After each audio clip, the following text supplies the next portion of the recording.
Thanks for listening to Gossip with Celebrity, brought to you by Celebrity.com. This week we talk about the Royals and Ben Affleck and Jennifer Lopez. We end with our weekly feature, The Comments of the Week. The stories, photos, and tweets we talk about can be found at Celebrity.com/podcast under episode 90. Hi, I'm Katie, the founder and editor of Celebrity.com, and I write as Celebrity. And I'm Chandra, I'm the head writer for Celebrity, and I write as Kaiser. So we were off last week, so we'll have episodes out for the next 2 weeks, and then our next week off will be May 30th. You know what just occurred to me is that we were off the week of the Oscars, so we didn't even want to talk about the Oscars in this podcast. Because, I forgot about the Oscars within about 2 days. I did. Wednesday of that week, I was like, wait, who won Best Actress again? And I had to look it up. I'm not even kidding. Yeah. Well, the only reason that anyone is still talking about the Oscars is because Steven Soderbergh fucked it up so badly. He did. It was nice that they let people talk as long as they did, but then they should have had absolutely no bits whatsoever. It was good until about the last hour, maybe. It was so bad that they were trying to fill time with random quizzes and shit. Oh my God, that was so bad when they made Glenn Close do the butt. And she clearly memorized so much facts about it. She's so cute admitting that too. Yeah, the Oscars were terrible, and hopefully next year will be better, but who knows? It won't be. They'll just go back to the old format and think that's fine. They will. So I bought a car for my son yesterday. He's going to get his driver's license in a couple weeks. He already passed the test, but they make you wait a certain amount of time after your learner's permit. I got it at the same place that I got my last car, where you got your car too. Wait, so his last birthday was his 16th birthday, right? Yes. And so he's only getting his license now? I got my license the week I turned 16. You have to get your driver's permit first, and because of the pandemic, it took us a long time to get his driver's permit for him. I called the DMV, and they told me what documentation I needed, and we had to go to a nearby city, and they wouldn't accept the documentation I had. So I had to try it yet again, and so he lost several months before he was able to get his permit. So that was why it took so long. Yeah, Virginia needs a lot of documentation these days. I remember that because I had to get a new license, and they made me jump through all these hoops. I didn't have his Social Security card. I was able to get his dad to send it to me, but they told me that this other documentation would be fine, and I brought that, and then when I got there, the lady's like, no. And I'm like, are you kidding? It took 2 months to get this appointment, and we just drove an hour. And she's like, no. So I went to a small town, and they were much nicer. But it was not easy. Yeah. Well, Virginia's good about a lot of things, but the DMV here sucks. Yeah, the DMV, Patty and Selma running that. It's nasty to me there. Well, so you got a Nissan Versa? Yeah. My mom had a Versa. Those are cute cars. Does it have automatic windows? Yeah, it has automatic windows. It doesn't have a backup sensor. So I think we're going to install one for him. You can buy them on Amazon and install them yourself. Like a little beepy thing. Mm-hmm. But that's about it. It's just a nice little car, and it's clean, and it doesn't smell terrible like perfume or musty nastiness. We looked at so many used cars closer to us, and they just were nasty in various ways, and it was not a pleasant experience looking for a car. But yeah, and I've been thinking about getting a new car, but you were telling me that you think it's a seller's market, that all these car lots, they don't have very good inventory. That's what they told me at the car dealership. I was like, so they couldn't give me a better deal. And I looked it up, and it is supposedly true that they have low supply because of the supply chain being messed up due to COVID. I was looking at Nissan Altimas online, and I was shocked at how few they had at the Nissan dealership close to us. Yeah, the guy said that they have so many less cars in inventory than they usually do. It's crazy. Yeah. Oh, well, we have to drive our existing cars, which are pretty good anyway, so. Yeah, I mean, mine has so few miles on it. I never drive long distances in it. Yeah, so when you trade it in, you'll get more money for it that way, too. All right, so let's talk about the Royals. When we were off, we had the Cambridge's 10th anniversary, And they released those portraits of them together, which were very staged and weird looking. They were weird looking because they used all the Photoshop on Kate and none on William. And they looked so mismatched just from like an airbrushing perspective. The way they were looking off into the distance and stuff, it was just really weird and amateurish. They were really bad. They were pretty bad. And then we got all these stories about Kate after that, you know, like normal, like she's revolutionizing the royal social media game. And she filled the void left by Harry and Meghan and is keeping the Windsors from looking dowdy. She dresses like she's a 1940s housewife. Oh, either that or she dresses like a full-on Victorian and like these maxi dresses and cinched waist and all this stuff. Yeah, it's kind of comical. And there's all these royal experts giving these ridiculous quotes about her. And they're obviously like sanctioned by the palace some way. It's just bad. It was the Keen anniversary week, and it was just a week full of all of this really bizarre embiggening, and it was just solidly on Kate, and Kate is the future of the monarchy, and her uncle said that, you know, she's going to be a great queen, and just forget about Charles, and all this Her stuff. uncle was like, they should skip Charles and Camilla. I know. I was like, Charles has got to get on this, man. Oh. I wanted to play this segment from Zoom because we were talking about Kate and what she does with her time, and I just thought it was kind of funny. So this is Laura, Sarah, April, and Amira. I spend probably too much time thinking about what Kate does with her time. Like, really, what does she do? See, this is what Kate's doing. She's going to gardens, she's shopping. Like, why would you interrupt that to do work? Which would be fine if they weren't selling her as top CEO. Yeah, so I say she's top CEO. Zooming all day. How can I forget all her hard work? I think she's one of those people, and I can kind of relate to this, where you do like one meeting and you're like, whew, that was a busy day. This was a long week. I've Zoomed for 2 hours. I picked out my suit with the buttons on. If I have like 2 or 3 appointments in a week, I'm like, whoo, this is a busy week. Imagine if you've done nothing for 10 years and then all of a sudden Meghan shows up and you have to be like, oh, I've got to go to another meeting. I don't want to talk to all these commoners. I can relate, like, if you have a lot of in-person meetings, you get tired. But that's ridiculous. What's crazy about how lazy Kate is that all of the events that Kate and William have been going to this year have been Kate's events. William is the one who has less than Kate going on. He went to that football thing. Yeah, he went to his favorite football club. Oh, big news. He's tagging along to Kate's events. So he can count it too. Yeah. Yeah, it's ridiculous. So yeah, like she's lazy as hell, but at least she's scheduling some shit and her husband is tagging along. They went to that farm together where they sat on completely opposite sides of the hay bale. Remember when they were on that one couch and they were on total different sides of the couch?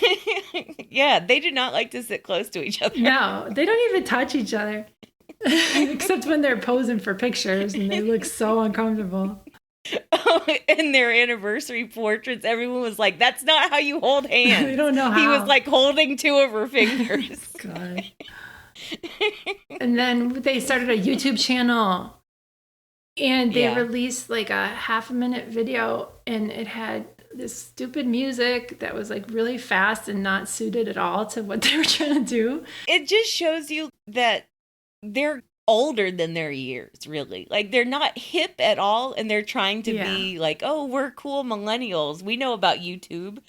And they're old farts, and they'd rather be, you know, off in the countryside having affairs and riding horses or whatever they do. Yeah, they're from another generation. Maybe not Kate as much, but William, especially growing up in that royal environment. You don't get exposed to modern things. You know, you're just kind of stuck in the past. But I always feel like Will and Kate are sort of joyfully embracing this like Victorian lifestyle. They want to be that conservative. Yeah. They want to be that small and not international and not free-spirited.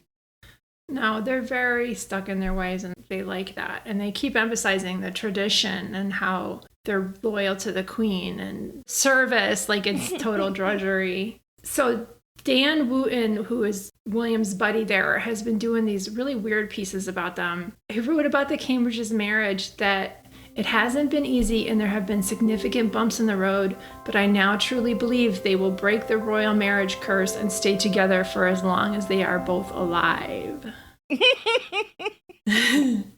It's ominous though. Like my blood ran cold when I read that. It's very ominous. It's very threatening. It makes me feel like, Kate needs to sleep with one eye open. Yeah. And that's the same guy who wrote that open letter to Prince William telling him to keep his head up and his brother is awful or something. Oh, yeah. That piece was terrible. It was really creepy. And there were so many stories along those same lines this week, too, and last week as well. Oh, yeah. One of the royal commentators said that Kate is the antithesis of Meghan. She's in it for the long game. She does not expect any immediate reward. So what are all the buttons and jewelry about? That is her immediate reward. She's spending $500,000 a year on new clothes covered in buttons and all this jewelry. The necklace she wore, it was worth more than the car I bought yesterday. Yeah. She bought it last year for herself. And she tried to play it like it was an anniversary gift. Oh, man. A $12,000 necklace. And it was a cute necklace, but Jesus. It was like a $500 necklace. Oh, and that's fancy, Yeah. So while the Cambridges are bragging about what they're not doing and how much they hate everybody, the Sussexes keep doing real work. Yeah. Like Prince Harry co-chaired the Vax Live concert and he gave a speech about vaccine justice. And Meghan put out a whole book. Well, Meghan and Harry were both co-chairs. Okay. But Harry was the only one who showed up to the event. Yeah. I bet that Meghan did a pre-taped thing. She'll do something for when it airs. It'll air on Saturday, I think. Oh, okay. Nice. But yeah, they were both co-chairs and they've both put an emphasis on vaccines right now, which is awesome. And vaccine justice and things, yeah. Yeah. And then Meghan put out a whole ass book. Or it'll be out in June. I like how you wrote about that because you said, keeping on brand with everything about Meghan, she's only announced the book after she completed it, had it illustrated, and got it ready for publication in time for Father's Day. That's how she does everything. Like, she just gets it done, right. And then here it is. Yeah, here, I did this thing, and it's a completed project. Meanwhile, if it had been Kate and William, it would have been 10 years of promising to write the book. And, oh, no, really, I wrote a page of the book today. I'm not going to do any work for 6 months because I wrote a page. And I promised to be keen about the book. They wouldn't have even said it was a book. They would have said, I have this great idea. And then, seriously. That's so true. Kate does that all the time. She's like, oh my God, I had a great idea. But I'm waiting to hear what her last idea was. I'm serious. It was a couple months ago. We heard she had a great initiative. And then, the British press are completely unhinged. I guess you could expect it by now, but Meghan wrote a sweet kids book about fathers and sons. And then they trashed her for various aspects of that book before it even came out, like just the bare stuff that they knew about it, and complained that she shouldn't write about fathers because she's estranged from her dad because her dad's a horrible person.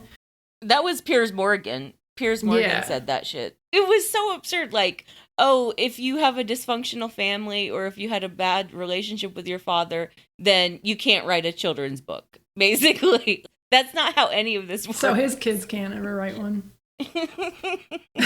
Not that I know anything about his family. Apparently his wife's a piece of work, but yeah, you'd have to be to marry that guy, right? Right? So we talked on Zoom about Meghan's book and about the Cambridge's new YouTube channel. So here's a segment from that. So what's going on with Meghan in this new book that they're giving her a hard time about? I would love if somebody would challenge Piers Morgan to just say one nice thing about Meghan ever, like about any decision she makes. Like, how are you going to come with negative comments about a children's book? That article he wrote was unhinged. I felt bad for clicking on it. She's married to a man who's the father of her child, so she can't talk about her husband who's a father. Okay. Yeah, it makes no sense. And that was the whole point of the book, of like seeing the relationship between a father and a son through the eyes of a mother. Did you guys also see that the Cambridges now are YouTubers? Go ahead and say it, Sarah. Say it. don't actually have words. I just kept cackling. I've watched it about 5 times. So I've probably been quite good for their views on Instagram. I kept going back and being like, They really think that you can manufacture personality and charisma. Like, they keep trying, and it's just like, that's not how it works. Yeah, so they basically said the same thing that you said, that it makes no sense, that you can't write a book about fathers if you have a toxic family. Mm-hmm. And also, the YouTube video was ridiculous. I think the YouTube channel, I think that's just going to be for like the odd speech, or when Kensington Palace takes video of their own events, which they do all the time, and they just post the videos on Twitter or Instagram. So now they're just going to have a dedicated YouTube channel. I don't think it's going to be like, oh, they're going to become YouTube influencers and they're going to like do all this exclusive content for YouTube. I don't think it's going to be like that at all. But if Meghan had a YouTube channel, they'd say that about her. They'd say, oh, she's trying to be an influencer, or, you know, where's she going to put the money that she earns from the ads or whatever. Yeah, and I didn't include that in any of the posts, but apparently the Daily Mail was like, take that, Meg's Flicks. They were like trying to do a play on Netflix and Meg Flicks. That's terrible. They so own themselves every time. I know, right? They just keep playing themselves, because obviously $100 million Netflix contract is a lot better than, oh, Kate and William are going to be on YouTube or something. So we also heard that Meghan won another part of her lawsuit against the Mail on Sunday for publishing her father's letter. They ruled that she owns the copyright to that letter. So basically she can move forward with seeking damages. And they already have to pay her legal fees, right? Right. She won the major part of the lawsuit back in February. This week's ruling, they were settling the copyright issue because the Mail claimed that Meghan had help from within the palace for writing the letter. Mm-hmm. And so basically the Mail just admitted that, oh, right, Meghan wrote it herself, because Jason Knopf was like, no, Meghan wrote it herself. Okay. So they already had to pay all of her legal fees. I think they're going to start talking about damages now. Okay. Good. It's super complicated because it's gone on for 2 years. Yeah. Longer than 2 years. And I can't believe they've just continued to post terrible things about her. Yeah. Like, they never even changed their strategy on her. They're trashing her for writing a kid's book, you know. Yeah. They're just unhinged, yeah. They're crazy. Today was Archie's birthday, and all the different Instagram accounts for the royals, like Clarence House, Kensington Royal, and the royal family, posted happy birthday to him, which was nice. Yeah, I wasn't expecting them to. I thought that they would ignore it. And then people got mad at Prince Charles because he posted something about Archie's birthday, but he hadn't posted anything about Louis's or Charlotte's birthday. Oh, wow. But I think, you know, he was just like, well, I see those kids all the time. I haven't seen Archie in a year and a half, so. Maybe they all decided to post about it so they would seem united, too. And that's why I think so. Felt like an oversight to the other grandkids. And we got a new picture of Archie from behind. It just was published on Archwell's website, and he looks like a little cutie. I have a theory about why they are only doing black and white photos of Archie lately. I think that they're hiding the fact that his hair is getting a lot darker, and they want to like keep up the idea that, you know, he's got red hair like his dad. I think it's getting darker though. Yeah, he might be getting darker hair. He just looks like so cute. I remember when they're that little and they have their little sneakers and outfits and everything. They grow out of him in like a month. Yeah, he looks like a real cute kid. We saw like a paparazzi photo of Meghan holding him and like taking him to, I don't know, a pre-K or something like that. Yeah. He just looks like a real cute little like mini Harry, but I think his hair is getting darker. Yeah, they change a lot. A lot of kids are born with really light hair. All right, you want to talk about Ben Affleck and Jennifer Lopez? Yes, I'm very happy about this. You're mad at them, or you like think they suck? I think, yeah, I'm mildly mad. So Ben Affleck was seen in Jennifer Lopez Escalade getting a ride to her house a couple times, and then they kept telling the press that they're just friends. And so now everyone's convinced that they're back together. I'm convinced that they're hooking up. Yeah, I think they are too. You know, everybody's vaccinated now and people are getting busy. Someone said vaxxed, waxed, and feral. Like that's what the summer is going to be. Gross. For Jennifer, I think this is mostly about the breakup with Alex Rodriguez. Yeah. And I think that she's like trying to stick it to Alex because he cheated on her a lot and he was a total pig and a douchebag. And she's like, Jesus, he sucks real bad and I want to do something to get at him. So she started doing her act. So she performed at the Vax Live concert and Ben was there and she did Sweet Caroline, which is the Red Sox song. And I didn't remember, but you remember that it's also a stick it to A-Rod because he played for the Yankees. The Yankees, yeah. Yeah. I think Sweet Caroline is, I didn't know that it was so closely associated with the Red Sox. Okay. But I bet Jennifer knows that. And she was yeah. like, I'm going to sing this for Ben. What I found interesting was that her mom was up there singing it with her. Yeah. And I remember like the reporting from 17 years ago. Her mom loves Ben Affleck. Ben was like one of her mom's favorite boyfriends. Oh, okay. And they would go out gambling together. I can see really why they would. bonded if they both like gambling. Yeah. If she likes gambling. We know Ben loves to gamble. That's going to be interesting if the summer comes and like J-Lo's mom and Ben head off to Vegas together. That'd be funny. So we talked about this on Zoom, and this is Zakiya, Michelle, Karen, and Amira. J-Lo was thinking she's being very magnanimous. She's thinking she's being very generous and allowing Ben to be with her again. And 2, desperate times calls for desperate measures. So, you know, she needed someone quick. I think part of the thing with Ben is probably she knows that A-Rod hates him the most of her exes or something. Like, I know that's what that Sweet Caroline shit was about. She just wanted to fuck with A-Rod. I think that's part of the allure for her. That's right. I keep forgetting he was Yankees and Ben Affleck is Red Sox. Yeah. I totally forgot about that. But also he's probably, because of the way that things ended between her and Ben is kind of like the one that walked away from her as opposed to her being the one that walks away. And Yes. that, I think for her, that probably still sticks in her craw because I'm sure that was a huge ego bruiser. Yeah, she wanted to summon Ben back. He dumped her. And like you were saying, it's to fuck you to A-Rod too. Yeah, it is to soothe her ego. Like, A-Rod fucked up badly and she's totally over it and she wants everyone to know that she's totally over it. What better way to screw around with Ben a little bit? And I think he's game. I think that's the difference between like now and 17 years ago is that he's totally game for it. Yeah, he is. And he always talks her up. He wanted this chance. I mean, he was talking smack about her for a while. And then lately he's been talking well about her because he knows he might have had a chance. And he did. I mean, he never would have been happy with her back then. Like long term, he never would have been happy with her. He's not happy with anybody. Like over a year, probably. Short term guy. I think he was happy with Anna de Armas. Yeah, for like laughing. 5 months. That's about the limit for that dude. Maybe J-Lo is the one. No, you just are hoping that for gossip.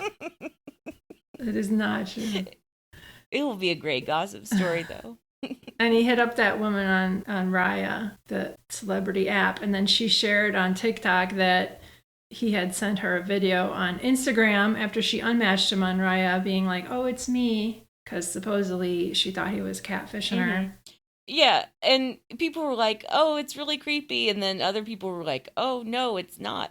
I thought it was creepy. Yeah. But now that she came out and she said, no, he wasn't trying to be creepy. He was just trying to like confirm that it was really him. I understand why he sent her the video. I think she was being shady. Yeah, she was. She wasn't entirely clear why she shared it. But I had a friend who only shared her first name and what she did, and a guy looked her up and called her at her office. Ew. Yeah. That's totally wrong. And it seemed analogous to that. And that's what a lot of people were saying at the beginning when the video first came out. Like, you don't look up somebody on another platform. you have to probably use your real name on Raya because they verify everybody, and that's the appeal. But yeah, and someone else said that the dating app does have the link to someone's Instagram. Okay. So he would have just had to like click go on a over. different platform. Okay, Yeah, click over to a different platform. But it's still creepy. Yeah. Like,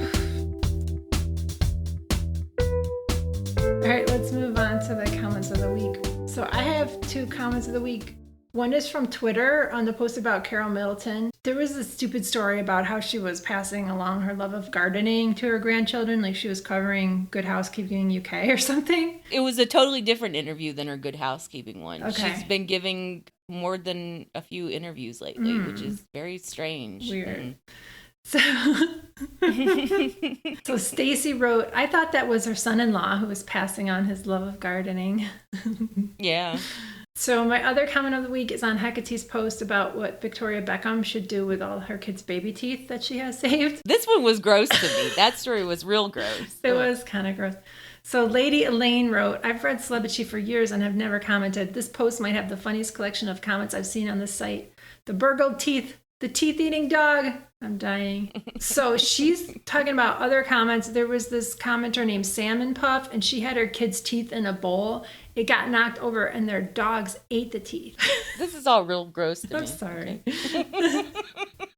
Oh. This one isn't as bad. Somebody had teeth in a box, in like a fancy box on their dresser, and their house got robbed, and the robbers took the teeth. Is it just me, or did there used to be a thing where like moms would dip their kids' baby teeth in gold and like wear it as a necklace? That's what the people said that she should do, because Brooklyn's fiance got his wisdom tooth dipped in gold and she wears it as a necklace. Like, I think that's sort of cool, but still kind of gross, actually. But didn't that used to happen quite frequently with like maybe our mom's generation or something? I think so. My mom has none of my teeth, but I have all of my kids' teeth. I wouldn't have kept it. My ex kept it and then was like, here, you have it. Seriously, I don't know. It's just sitting in my bathroom in like a little thing in the back. That's real funny. I don't know what to do with those. All right, my comments of the week, they're from the same thread of like Prince William visited his favorite football club, Aston Villa, and he barely does anything. And so he just went to this football club and he like just opened up a gym and like got to meet football players basically. And Bex one said, I feel like someone at Kensington Palace has realized that in order to get these two to work, you have to tie everything into their interests. So they had to make it about football in order to get William to show up. And Monica wrote, they need to find some jewelry and buttons charities for Kate. But that's why they always put her in the gardening thing. Like, she does gardens. She's into gardening and sporty stuff and kids. Yeah. I don't even think that, like, the kids thing is her real interest. No. I think that was kind of forced on her as like, oh, no, you're not going to do anything controversial. We're just going to give you something kind of fluffy involving children. Yeah. And she doesn't give a shit. No. What is her next project? I'm serious. They were going to announce it and then nothing. I totally forgot that she was supposed to have a big new Remember, we project. were talking about on the podcast like 2 months ago. Yeah. Oh, I hope it involves pie charts. There will be pie charts. All right. Thanks for listening, bitches. Thanks, bitches. Thank you for listening to the Celebrity Podcast. Please rate, review, and subscribe wherever you listen. If you like us, please turn off your ad blocker when you visit our site. You can text us or leave a voicemail at 434-218-3219. Our music is from AA Alto, Maiden, and via Premium Beat and Sound of Picture. Thanks again.